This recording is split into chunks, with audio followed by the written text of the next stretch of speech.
So many of us have been hurt, traumatized, either intentionally or unintentionally by others. But today I'm making this video because I want to give you the main signs that you are indeed ready to trust again and that you can start living life from a place where you're not so leery of people. Now, the first sign that you are ready to trust again is that you have better self-awareness now, today, than you ever have.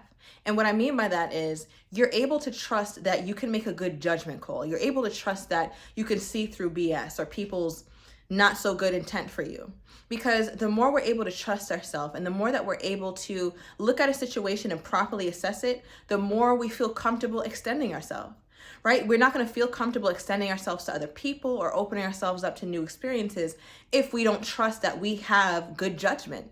So ask yourself, how is your judgment? When's the last time you had to make a judgment call? And were you able to trust yourself? Were you not able to? And whatever decision that you did go with, was it something that you felt good about? Was it something that ended up paying off? And it probably did, because if you watch this channel, you probably are on some journey of progress.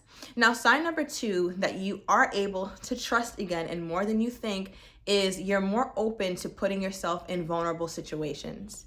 And by that, I mean, you could have a loved one, family member, romantic partner, boss, but you're able to be more vulnerable and you're able to allow yourself to be seen. You're letting your emotions be seen. You're letting your fears be seen. You're letting your shortcomings be seen because you no longer fear that if somebody sees the most vulnerable and the weakest or the seemingly most weak parts of you, that you'll just crumble or they have something against you and now they could figure out all your weak spots and now they could overtake you.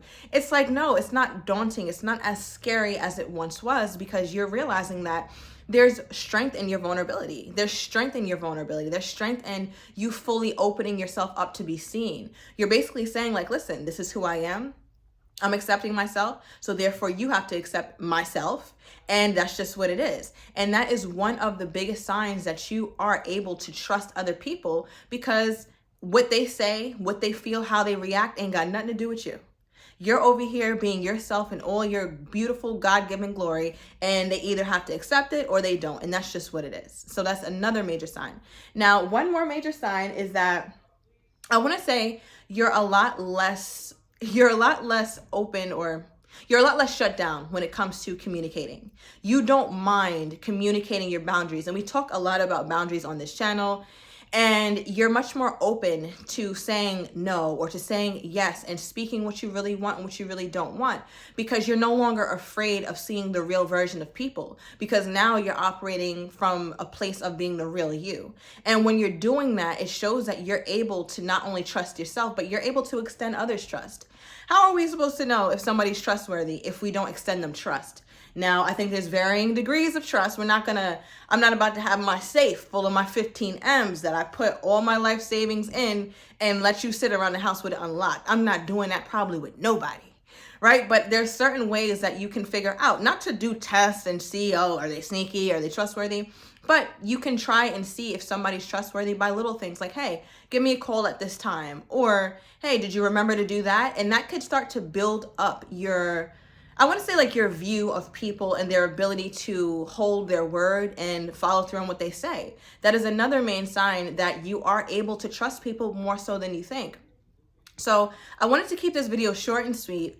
Didn't want to be long, but I really wanted to make it because I feel like not trusting people and not extending ourselves the luxury of having that level of closeness with someone is something that really is, I want to say it stops us from having as fulfilling of a life experience as we should. Think about it. Like if you can't trust your best friend or whoever you call your best friend or a loved one, a friend, a family member, if you can't trust them, how deeply and how richly can you really live? Like the only other thing that really matters in this world is other people and our quality of relationships with them. So trust, I feel, is genuinely something that we need to work on. We can start working on it within ourselves, like trusting ourselves and not trusting, but also keeping words to ourselves. What I said I was going to do, I'm going to do it. What I said I wasn't going to do, I'm not going to do it. So that way you're not just a skeptical person who life is just happening to. You know, you're able to start to see like, oh no, people can be trustworthy. And the first person that has to be the most trustworthy is really you. So ask yourself, is your lack of trust for others because you were truly violated or traumatized, which it very well could be, but it could also be because you haven't really been in a space where you can really trust yourself either. And that starts to extend to other people, because the trust that we have or the trust that we don't have for ourselves is usually the same way we view other people and see the world. So start with yourself, start small, keep those promises, and start to really look at other people that way. Use discretion, of course. Don't be silly. Don't be no fool out here, because some people can try to pull the wool over your eyes, and we're not going to allow that either, because we're way too smart, way too wise for that. And I think when we start to do that a little bit more, we can start to see how trust is really the foundation of living more deeply and living a more fulfilling life. These things are killing me right now, so I'm gonna close the video, but I hope that this has made sense to you. If it has, comment down below. Let me know what you think, and make sure that you subscribe, and I'll be talking to you guys tomorrow.